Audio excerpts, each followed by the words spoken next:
שאמר והיה העולם ברוך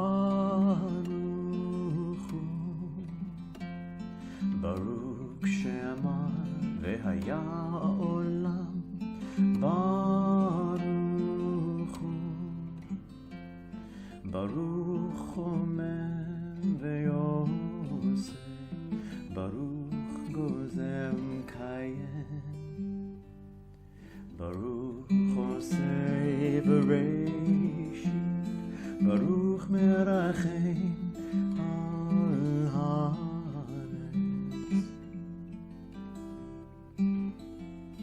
ברוך שאמר והיה העולם ברוך. Welcome, Bruchim Abbaim. I'm Rabbi Paul, your virtual rabbi. This is Rebbitzin Katrin, your virtual Rebbitzin, and we'll probably have a surprise appearance by Vasya, the virtual rabbi's cat, at some point in this one. But, all right, so let us start off, before we do anything, we finished with the Mumpets. Now, I'm introducing it tonight because things are a little bit switched around tonight, but in honor of Hanukkah coming up very, very quickly, we are going to actually celebrate with the Rebbitzin's favorite single malt, which happened to be a Hanukkah gift last year. Hanukkah is not a gifting holiday, people, but single malt is always welcome, even on Hanukkah. So there it is, dreidels and Kol Isha, 12 years, smoky and rich, and all filled with delicious tastes. Thank you. You're welcome. ברוך אתה אדוני אלוהינו מלך העולם שהכל נהיה בדברו. לחיים. לחיים. Sandra.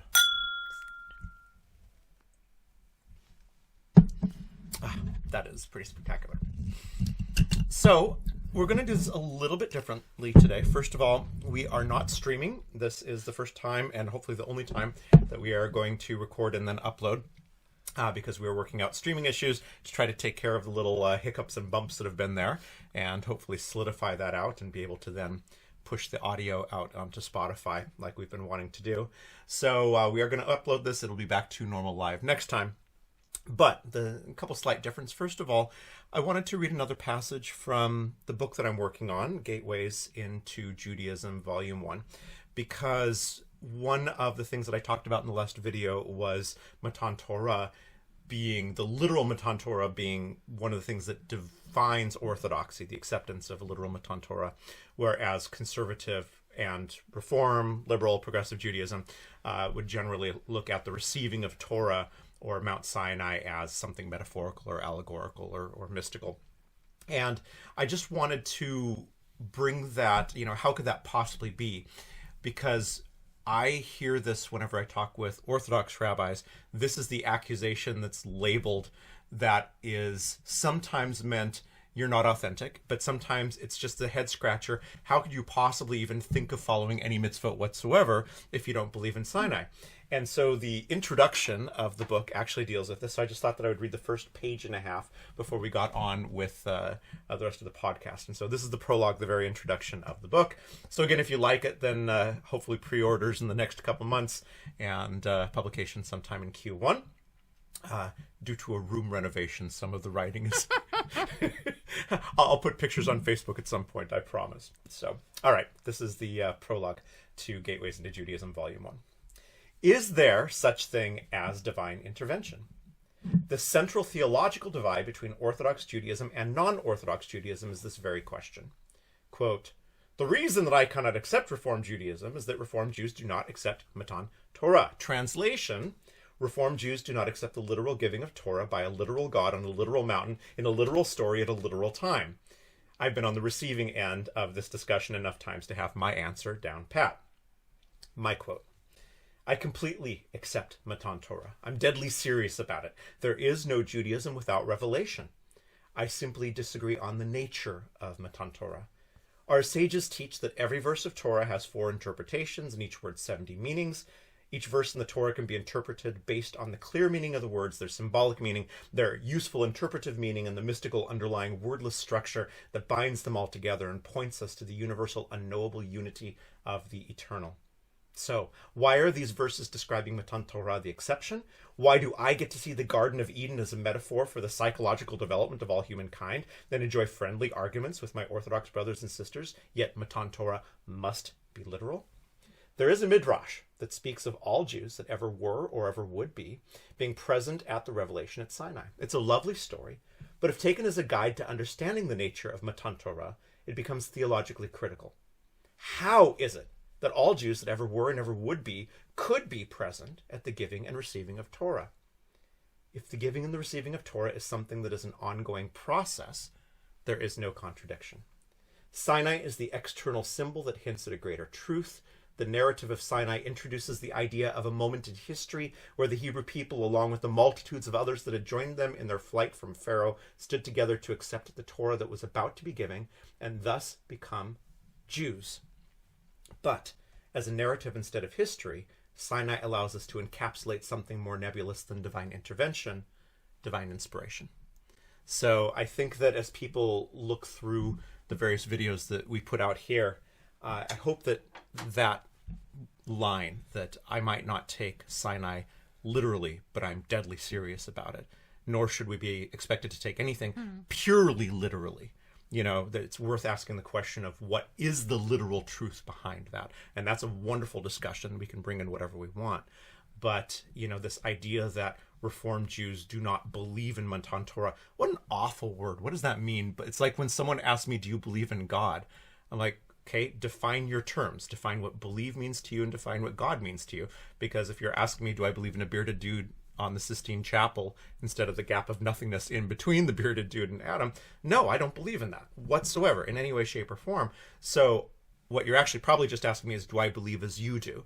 And we have to be hard on ourselves enough to actually know what we're saying when we ask such a question. All right, that's most of my pontificating for today, because I actually want to ask the Rebbitzin a few questions today. So you ready for this? Wait. Slandra. All right, so the reason that we're going to turn this around a little bit, you know what? Here's the funny thing. When you're recording this instead of live streaming, you've always got the temptation to stop and know that I can cut this out in editing. We are going to power through, no matter what it is that is daft that I say. I doubt that Katrine's going to say anything daft. All right, so here's the reason I wanted to turn it around.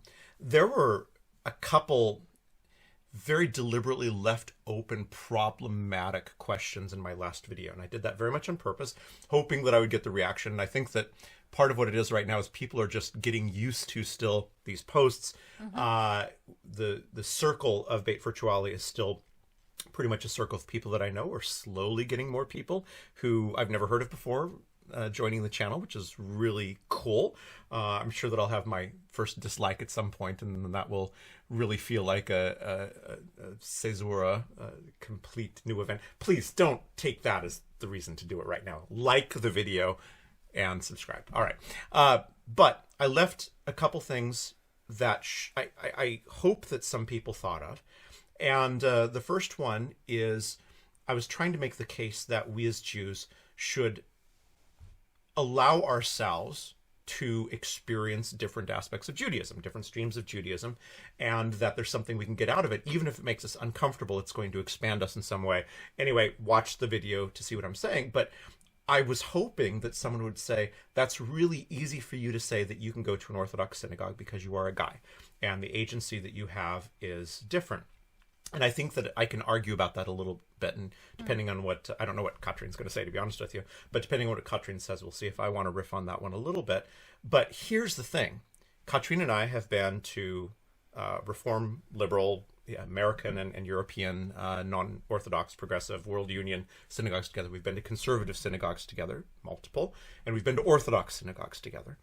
And Katrine is one of the most knowledgeable Jews that I know. No gender involved in that whatsoever. Some of you don't know that she actually has a Magister in Judaistic.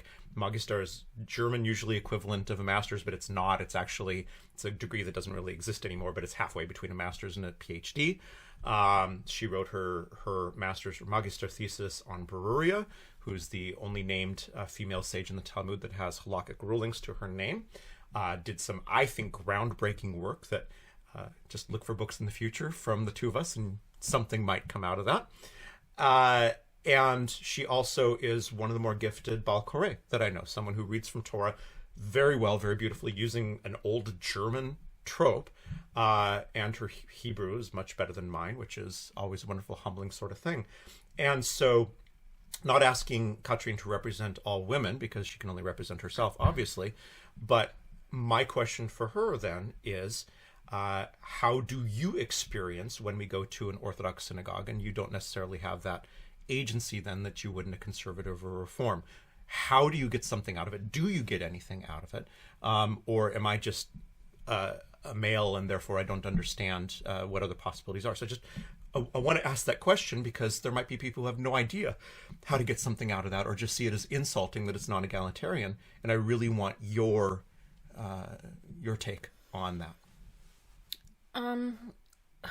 Well, I think the basic issue is that if I go to an Orthodox synagogue, then I have a assumption what I will encounter. So I think I don't want to say a lot of people, but I know people who actually go to traditional synagogues or even Orthodox or German Reform or whatnot, and then they have expectations. Mm-hmm. And if their expectations, like non-Orthodox people, if they do it, and if they have expectations, then of course, then they are not met. Like, as you already said in a previous podcast, that there is German Reform does not mean American Reform. Right. Nor does it mean egalitarian. And nor does it mean egalitarian. Necessarily. And there are, for instance, Americans who come to Germany and then they go to the Reform synagogue in Berlin or whatnot, and then they are just shocked because they believe that what they understand Reform is Reform everywhere. Yeah. And I just, if I like, I think the underlying thing is also I'm not Reform. I'm probably not even, I don't know, conservative or whatnot. So I'm just egalitarian, but from a religious standpoint, I'm probably more Orthodox than non-Orthodox. Well, I mean, it's that great contradiction, and it's the part that I didn't get to. I was going to do a complete third video that I was going to call Heterodox Judaism, and I'm not ready to do that video yet. Maybe in a podcast we can talk about what I mean by heterodox. But that idea that if we try to look at our streams completely tribally, we're going to end up with problems when we find out that we've got different personal values in our search of ritual that's meaningful to us. And that is a contradiction, that you value egalitarianism on one hand. On the other hand, Orthodox ritual is something that you value as well. And so you found yourself in probably most at home in conservative synagogues to some extent, but that is still a contradiction. Yeah, or is it a contradiction? Well, I mean, just as you pointed out in the beginning, that an Orthodox Jew says, like, how can you follow any of the mitzvot if you're not obligated? And for me, I feel the same. Like the obligation to go to the synagogue and the obligation to pray. Sometimes convinces you to go to the synagogue. If you don't feel this obligation, then I think, like, if you think that it's a choice, then I think it's much more complicated. And it's much, especially if you don't live in Florida, where it's warm, like at minus, oh God, what's this in Fahrenheit? I have no idea. When it gets to minus, it's closer. Just say it in Celsius. Minus 20 degrees or whatnot. It's about minus 20 Fahrenheit, actually. So. Then, I just have to say I'd rather stay in bed than going to the synagogue because it's too cold and it's not going to be fun to be outside and so on. Yeah. So, but if you have this obligation, if you internalize this obligation, then it's quasi easier to go.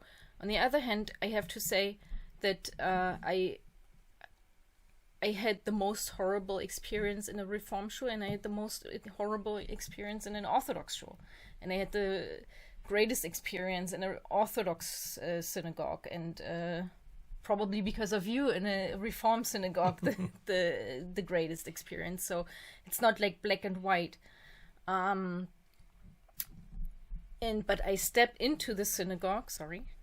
I stepped into the synagogue with knowing that in the Orthodox synagogue, knowing that I am more an outsider.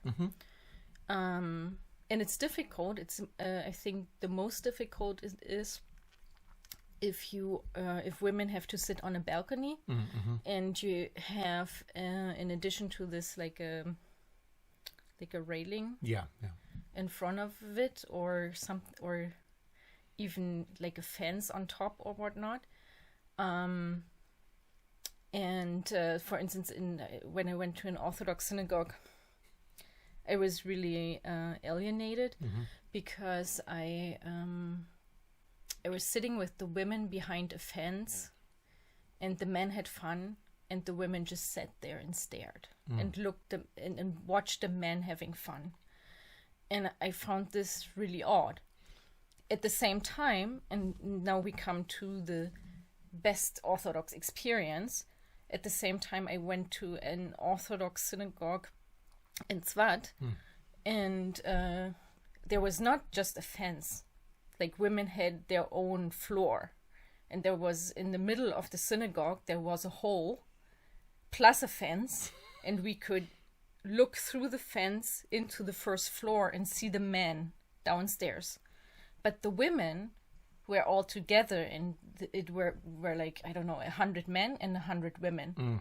And the women really, they did the same thing as the men did, just on their floor. Okay. They sang loudly, they, let themselves go, and, I don't know, new agey things sort of happened there, and we danced and sang and did this yai-dai-dai and whatever.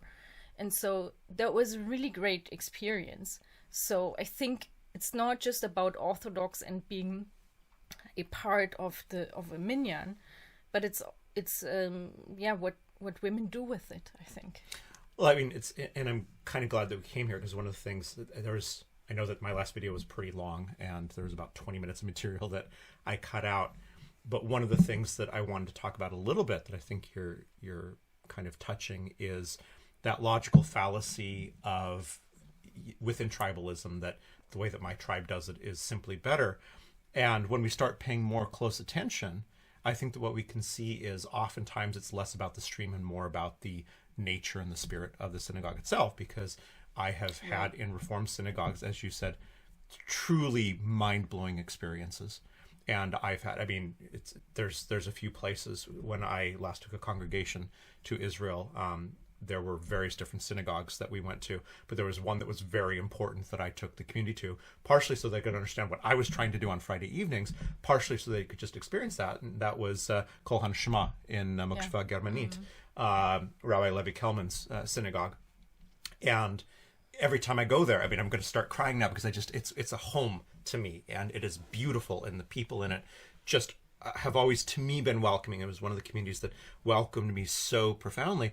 At the same point, my other synagogue that I go to on a regular basis, and I also took, it was optional, because I think as a Reform rabbi it would have been awful to say everyone needs to do this. It was for the people who really wanted to experience it. And I took about 7 or 8 people to the Great Synagogue, right? Sang in the choir. And the Great Synagogue is going to have a lot of people with stremels and payas there. And I had the single greatest experience of my life in an Orthodox service at the Great Synagogue. And I'll even say what it was, because it was just one of those moments of feeling welcome. And this is a place that's stadium seating for literally thousands of people. And singing in the choir there was a great thing. But there was one time I just went there by myself, one of the times I was living in Israel. And finished with, it was Friday evening, the choir was there, and it's a spectacular choir. And there was a Mizrahi youth, and I say youth, 22, 23, probably a yeshiva bocher of some sort, who was sitting next to me, big wide-brimmed hat, white shirt, and about 2 or 3 psalms into Kabbalat Shabbat, we just kind of started realizing that we both had a lot of ruach in that moment. So we started listening to each other, and we started harmonizing with each other through the prayers. We started just being in this dialogue. And now, again, I have enough of a weird background on what brought me to Judaism, and I, as both a rabbi and as a Jew, I've got my imposter syndrome that I go through, which I think that most people do. And if we ever want to talk about that, I'm more than happy to, because, you know, I've known people who are Jews by choice, you know, who have some level of imposter syndrome. Most rabbis I know that aren't sociopathic have some level of imposter syndrome. You know, they give us smicha, which is, yesterday was the 10th anniversary of me getting smicha. They give us our ordination right when we realize that we don't know a damn thing about anything. And so I was still in rabbinical school, I think second year, third year, and was very much in imposter syndrome. And this true gentleman, this mensch, we prayed together without saying a single word. And then the service ended, and he came and he said to me in Hebrew, I want to pray some psalms with you, which is about as intimate of a bromance sort of thing as you can experience. It was a deeply intimate act. And we sat there and we prayed some extra psalms together that he chose. And what made that experience spectacular? It's what made yours and Svat spectacular. It was the community. It was having a human being. And I guess what that brings me to then is, before we even start dealing with the streams, before we start dealing with our tribes, what are we bringing with us when we go to any shul? Because we're always bringing the best and the worst of ourselves. We're always bringing a very extreme, raw version of ourselves. But are we bringing a version of ourselves that is able to see when someone else is in need? You know, unless we are in mourning, and we're not obligated to do anything but mourn, unless we're in mourning, we have an obligation to haknasat orchim, to welcoming the stranger. And sometimes the stranger might even be a member of the synagogue. And are we stepping into that place ready to fulfill the second greatest of all mitzvot? We start with pikuach nefesh, saving life. Second one is welcoming the stranger. Are we? And a good synagogue is one where someone will welcome the stranger. You know it. Right. And Orthodox conservative reform, a bad one is where, you know, you sit there. I've literally been to one Reform synagogue 20 times and was not welcomed a single time when I was in that synagogue. A single time. And I went there because I really love the rabbi who's there and love listening to them, and you know, just truly an amazing rabbi. But what makes synagogue, we need to start looking more on what we bring to it. And so I guess that goes back to you. When you step into a situation that is a negative situation, and again, I think a negative situation for a woman is going to be different than a negative situation from a man in a synagogue, which is seeing things very binarily, and especially in the Orthodox world. How would you approach it if you were in that situation now? How would you find some place to bring your own personal ruach in it, even if the situation was not good? Or could you? You know, I don't want to put you on the spot, but I'm just curious in your experience on how you would find some pathway to meaning in that situation. Well, I mean, the question is,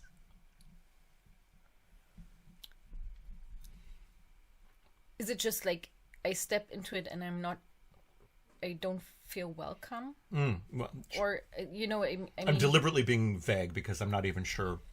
Because I think that not being welcomed by a representative of the synagogue doesn't necessarily mean that the entire experience will be negative.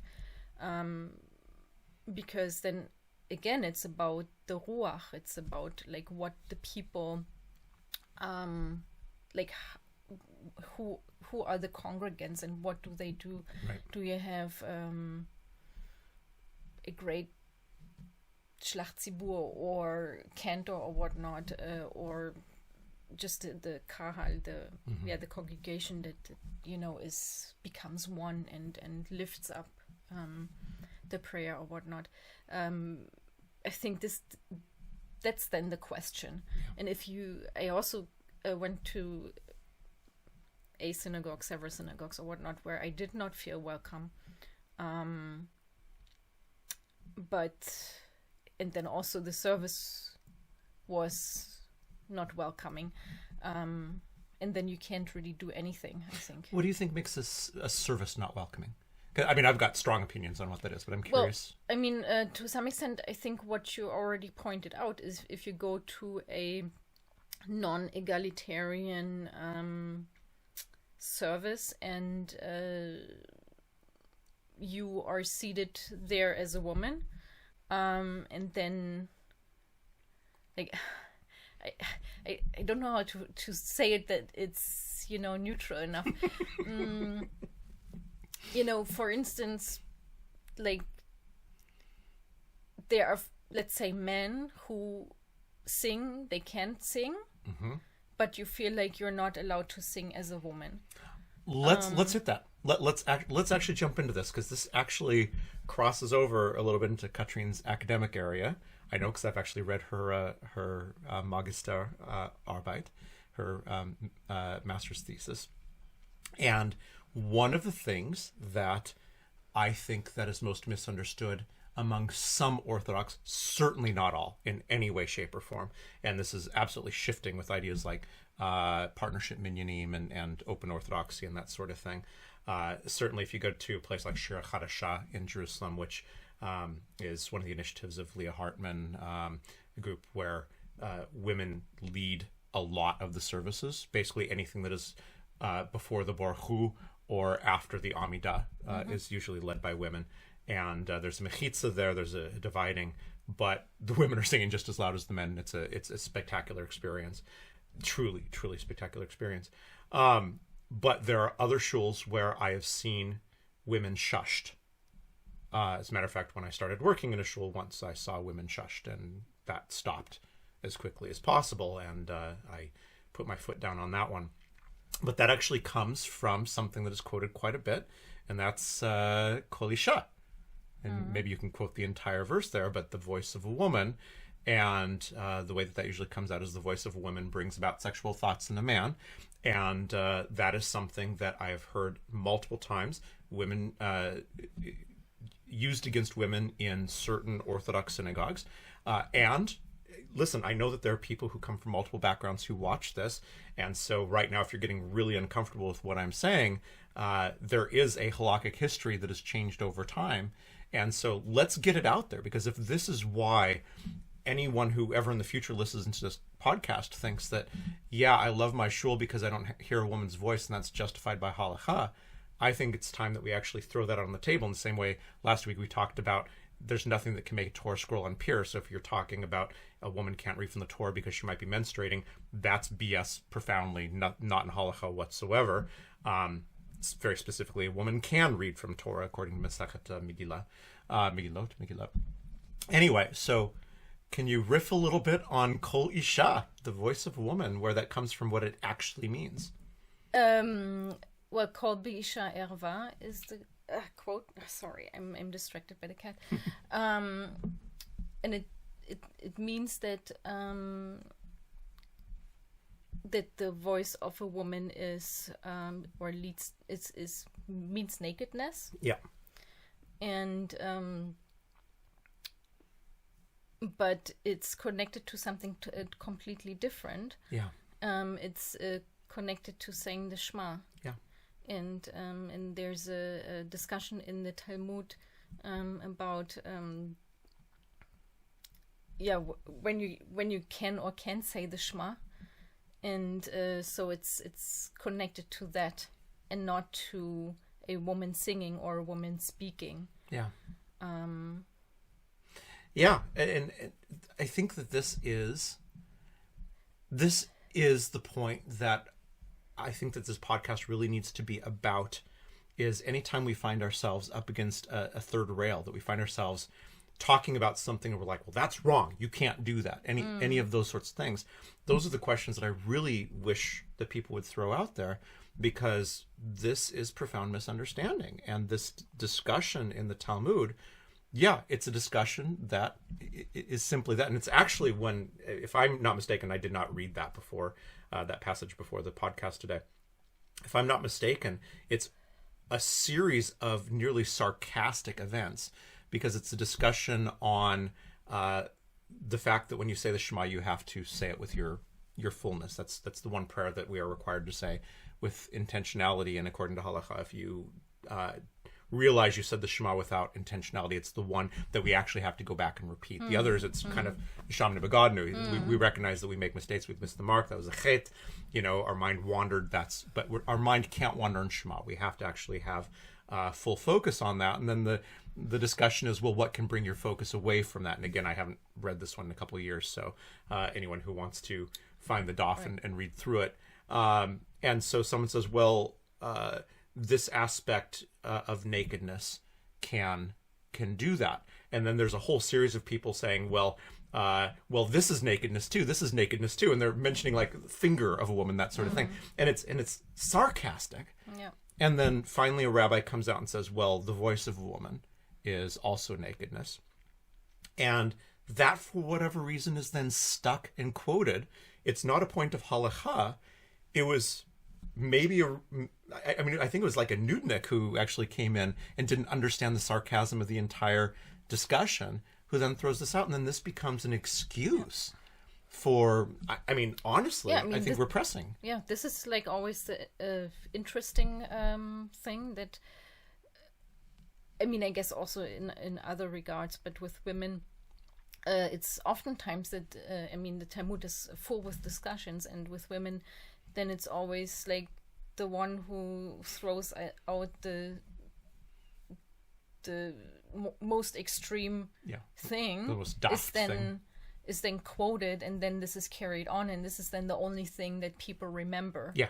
Because like everyone knows that women should not sing, but don't understand that there's a discussion around it, and that it's not like that everyone agreed to it, and the same we encounter with the study of Torah with women. Yeah. That one person said you should teach your daughter Torah, and the other says no, you shouldn't, because it leads to lasciviousness. Yeah. And this is what we still quote: women should not learn Torah, women should not read the Torah, and so on and so forth. And that's really which brings up an even bigger point, and that is anything that we are reacting to. So where I've seen this in the Reform world is Talmud says this, therefore Talmud is stupid, therefore we shouldn't have anything to do with Talmud. And I find that really sad, because I think that Talmud itself contains within it, and this is what we're taught by both our doctoral advisor, both of us, Admiral Kosman, that the roots of Reform are the Talmud, are the dialogic process of Judaism. And the Talmud is capturing beautiful discussions and idiocy, and it's capturing idiocy for a reason. And it specifically within Halakha says that someone can't someplace go and say, well, this is our tradition here, because we've already captured as many traditions as we possibly could, and we want to make sure that no one can then represent a tradition falsely. And so minority ideas are constantly captured. And the other thing is, there's nothing that's taboo in the Talmud. If someone wants to talk about something, we're going to talk about something, which is, I think, a good idea. It might make us uncomfortable, but let's at least talk about it. And so if you misquote something or take it out of context, and I think the voice of a woman is nakedness is a perfect example. And unfortunately, then there's another aspect of Judaism to where if you quote out of context, that's still allowed in halakha, but that's why there are disagreements among halakha, so that you can sit there and say, listen, this person says this person says this, and then you judge which of these sources is the better source. And the reason that in the 20th century, Kol Isha is something, it's a thing that, as you just said, everyone knows that. Well, the reason that everyone knows it is because of an end of the 19th century ultra reactionary, as far nothing new should literally a rabbi who said that anything that's not specifically allowed is explicitly forbidden, which is not Torah in any way, shape, or form. Right. And that's the Chatam Sofer. And as one of my rabbinical friends once said, you can visit his grave, I think it's in the Czech Republic, and his grave is now underneath a massive interstate cloverleaf, multiple overpasses, so that there's no way that he's having a calm rest. And I know that that's awful, but here you have someone who, if you want to make claims of things like patriarchy and that sort of thing, those are the people who actually are the worst of it.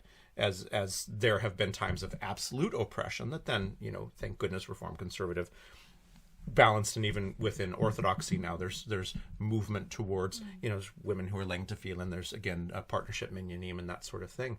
But if we get ourselves stuck in one person said this one thing that was a minority thing, but that's how we judge someone else, we can do the same thing within Reform. Because if you look at the original Pittsburgh platform, it was anyone who wore a kippah, anyone who practiced kashrut in any way, shape, or form, anyone who wore a tallis was mocked as being basically an idiot. That's not what it says, but the quote is just so completely elitist and snobbish. We are not convinced as modern humans, we are not convinced by these ritual items of the past.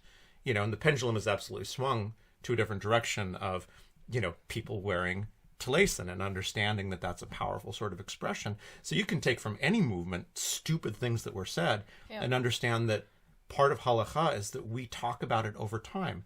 Halakha is not something that is set in stone. It's one of the biggest misunderstandings. There is always a way by which we challenge those things, and that's what is incredibly important. So now another question to bring out, or at least another point to make. I think you and I both agree on this. You have the power of the feet. If we were to walk into an Orthodox synagogue and you were shushed, and I saw that happening, I'd turn around and walk out, and we'd find another synagogue to go to. And so, it's, at the end of the day, there is an idea of their clubhouse, their rules.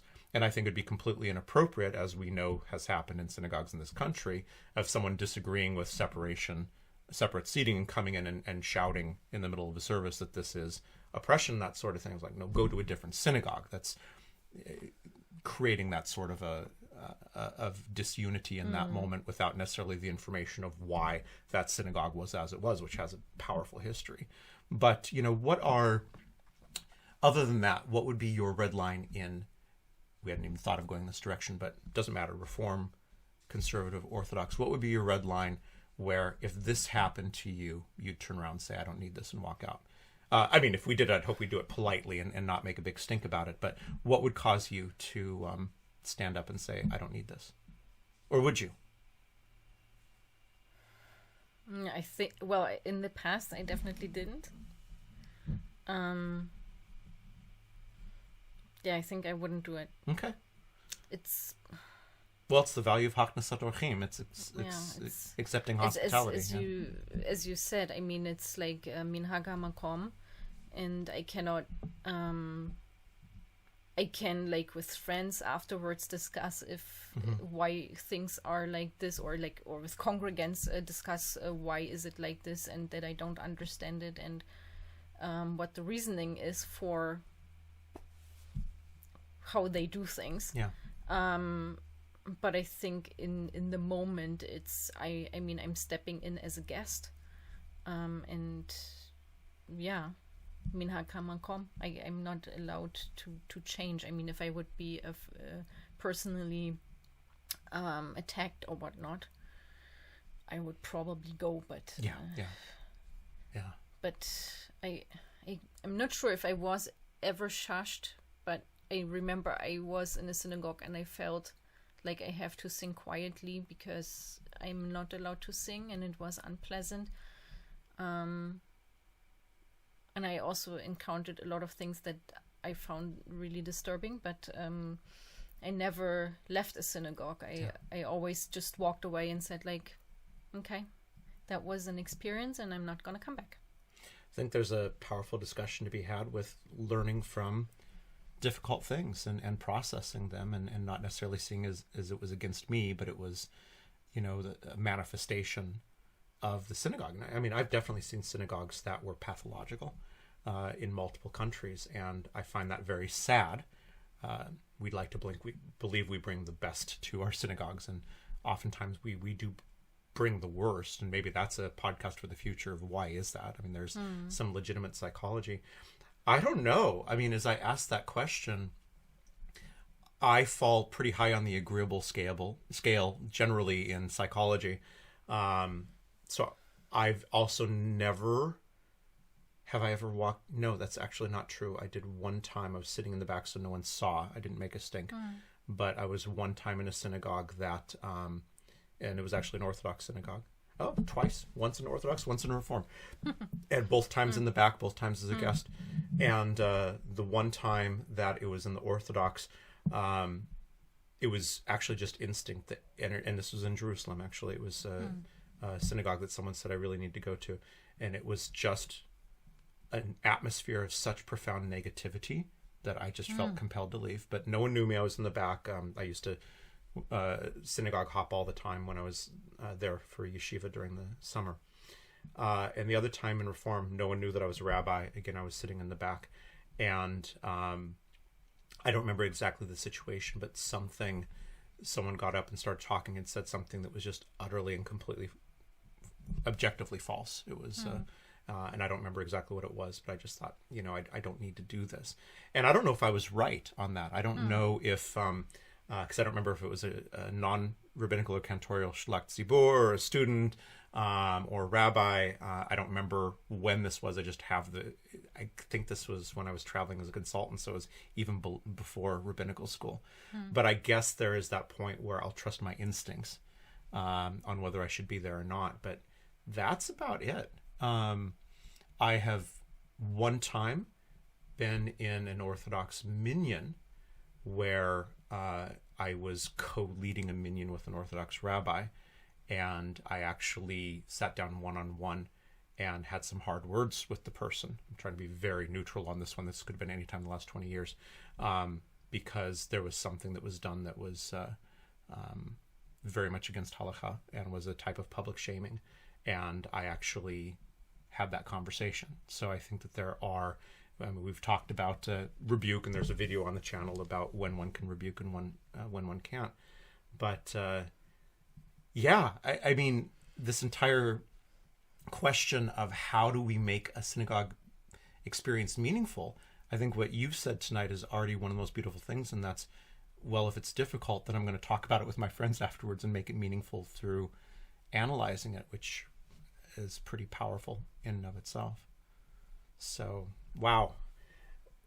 Well, this is relatively short compared to some of the others that we've done. Is there anything else that came up for you this week that you wanted to add, or are we just going to throw this one up on the web and let people see if they're going to give us lots of likes and no dislikes, but lots of likes? I just wanted to add that I think if something is done arbitrarily, then you can never have a good experience, no matter where you are. And if it's like obvious that it's arbitrary. What do you mean by arbitrary in this situation? For instance,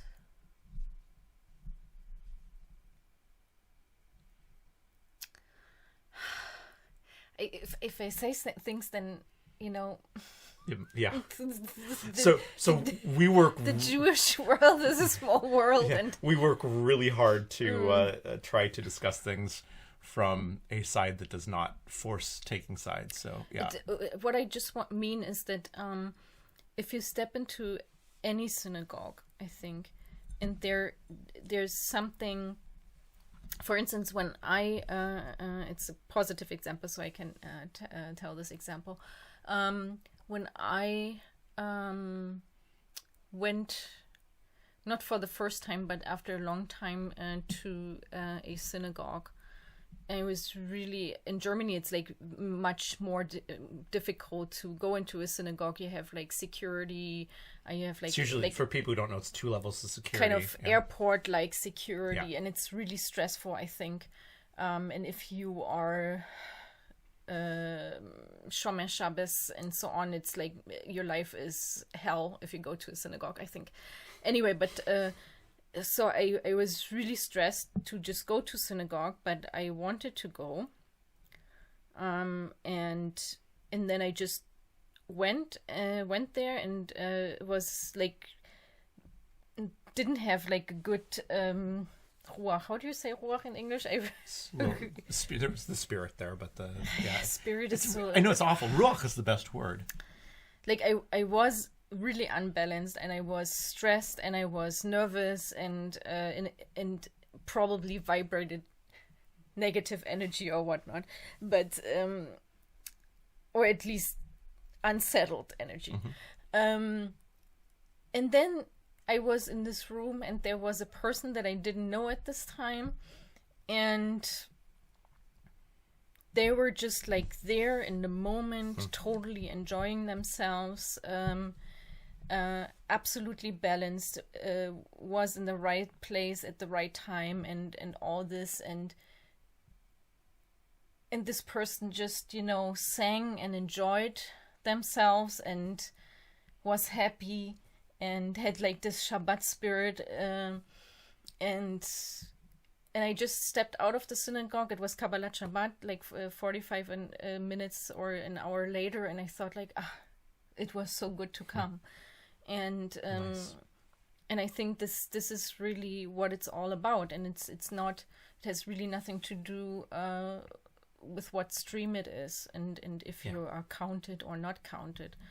I also, when we both went to the Sephardic synagogue in Berlin, for instance, I did not count, and I was one of 3 women or something like this, or was I the only woman? No, I'm I not think there really were sure. 2 or 3 women there that night. Yeah. And it felt really lonely in the women's section there, but this was this the rabbi Chazan? Yes, the Chazan, yeah. The Chazan had he did something that I've never experienced, and I forgot it already. What they do? Well, so if you... Was it the... I think it was he the full chanted. Kabbalat Shabbat, yes. He chanted like... no, it was not the... okay. It was not... He chanted like a psalm or something like this. I'm not I really don't sure. remember, actually. But he just sang something, and he did it really long, and it was some melody that was really lovely, and it really kind of vibrated through the room and made me relaxed and embraced, and so on. And then also when we prayed the Amidah, usually in every other synagogue, it's like do it b'chik-chak, do it really fast, and then sit down and move on with the service. And there, it was really this Chazan just chanted, and you didn't have the feeling that he chanted it out loud, and he didn't. You didn't have the feeling he does it slowly, but he just continued and continued, and it was so long that everyone could finish just before him. Mm-hmm. And this was really you really felt included there somehow, and also I as a woman, because I got through the Amidah without rushing, and it just really made me happy. So no, they're almost militaristic there on making sure that people take as much time as they need to get through the Amidah for Kabbalat Shabbat. It's something I've always loved, and I've been influenced by that because I've been to a lot of synagogues where it just arbitrarily begins no matter who's davening, and I've always tried to make that a value when I've been the rabbi or shlach tzibur, that I'm going to look around and make sure that everyone is done as much as possible. That's been hard to do with online services, which is why I've always said when I do those, place the computer on pause. I think that some of the points are really worth putting a dagesh in, a little exclamation point for the evening. And one of the things that concerns me is when we're entering a shul, are we entering for the right reasons? Because once again, Judaism is predicated on being a dialogic religion, and when people have bad experiences, oftentimes it's that their expectations weren't met. And we have equal responsibility of knowledge of what we bring into a situation. And I thought that was really humbling and beautiful what you just said about you realizing that that evening when you met that person who was davening so beautifully at that synagogue, that you're aware that you were not necessarily bringing in the best version of yourself, and then how powerful someone else's ruach and intentionality can overcome that. But we have this, and this is not just me making it up. This is Pew Surveys dealt with this quite a bit in its American religion surveys, that many people choose where they go regardless of what religion, based on what they can get out of it. In other words, what is offered to them. Do they have the right childcare? Do they have the right, all those sorts of things? And I fully understand that. I mean, if you've got 3 kids who are going to be in bar and bat mitzvah in the next X amount of years, then going to a shul that doesn't have a b'nai mitzvah program would be not the best idea. So, I mean, I get that. On the other hand, as much as we look for places that can serve our needs, how oftentimes do we ask ourselves, how can I serve the needs of the community? And I just had 5 of my conversion students from my last posting that just got through Beit Din. And one of the things that I think if you talk to all of them, I told them all, what are you going to be reading and studying the day after you get to your Beit Din? And number two, what are you going to do to volunteer and give back to the community? And I know that some of them have already begun volunteering in that synagogue, which is magnificent. But what does it mean to be a Jew is a different question, or related, but it's a different question than what does it mean to be a good member of a community? And if it is, I'm going to go in and be entertained and suck everything up. And yes, that does exist. And I've even gone to a synagogue and I can't do anything. I just, want to sit here and hear a great chazan or something like that. But ultimately speaking, if we're only going to a community to be entertained or to make sure that the right checkboxes are there for what I personally need, we are missing something. And, think of how many times us getting our hands dirty and doing something of service. I mean, obviously, as Rabbi and Rebbitzin in the community, we're doing stuff anyway, but the things that give the most joy aren't necessarily being catered to. The things that get the most joy are, how can I do something myself to give back and have an impact? And so I think it's really worth asking the question when we've had a negative experience, whatever that means. I mean, hopefully we've questioned a little bit about what that means. If a negative experience is my expectations weren't met, then I think that we're the problem. If I think the negative experience is someone actively attacked me or said you don't belong. I mean, I literally had a guy shout at me with his face red, screaming at me at the top of his lungs after a Shabbat service once. One of the best services I ever went to. Then he found out that I was a rabbinical student in Germany and told me that any money I ever made as a rabbi in Germany would be blood money. I'm no better than Hitler. So, we do have really negative experiences, but my memory of that day, although it includes that, is much more just how amazing the rest of the service was. So there's a lot that we can do for perspective, but that's the question that I guess I'd like to come out of this is, are we willing to be more aware of what we bring? At the same time, of course, we need to have our standards. And if we've got a synagogue that's acting cruelly or treating people poorly, or, and obviously if we believe very strongly in egalitarianism and interact in that way, then it's silly to say, I'm going to go ahead and go and find my deepest relationship in a non-egalitarian synagogue. That's right. Absolutely silly as well. But by the same point, the thought that we can't learn something, in the same way, if someone who's never been to a conservative or reform synagogue and you're Orthodox, and you think that you can't go into those synagogues because halacha is against women speaking, women leading, then you need to learn a little bit more about halacha. And if you have those questions, ask them here. We'll talk about them. And if you don't trust us, then I'm not sure why you're watching this podcast. Maybe it's... But, it's something that the two of us have actually studied and know something about and care about and feel about.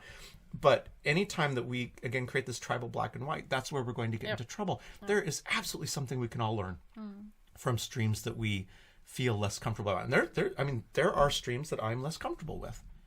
Without a doubt, there are different... I'm probably not going to often go into a secular humanist synagogue, not because I think that they're wrong about everything, but because I think it's not needed. I think you can actually have a secular humanist view of the eternal without needing to...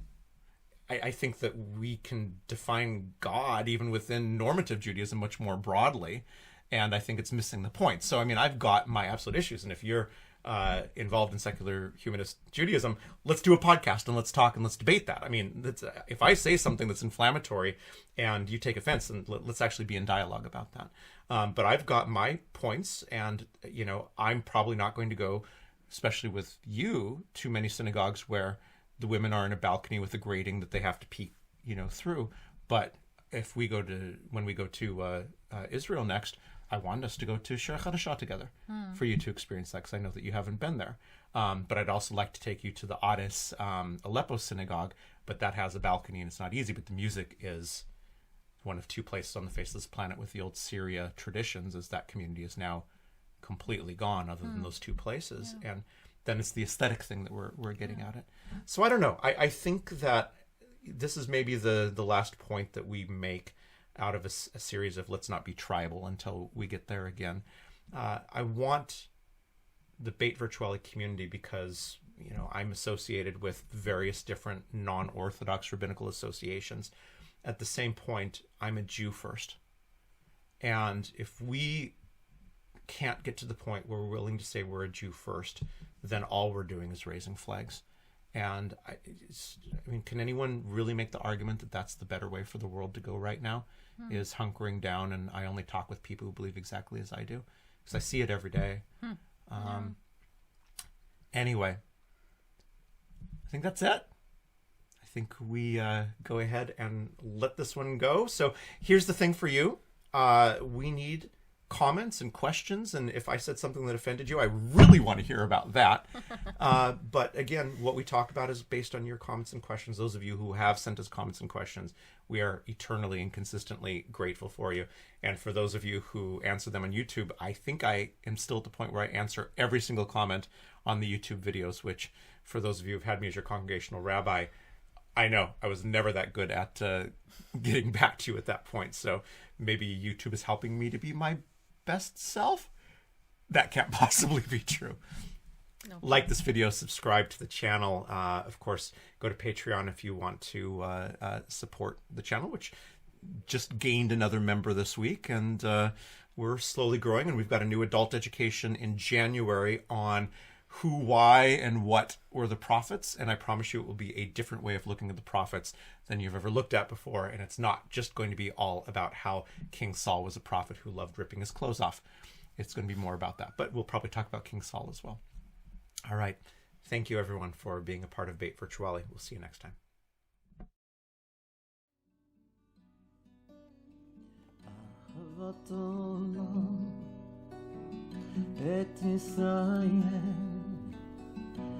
עמך אהבת, אהבת עולם, בית ישראל, עמך אהבת. תורה ומצוות, חוקים, משפטים אותנו לימדת. תורה ומצוות, חוקים, משפטים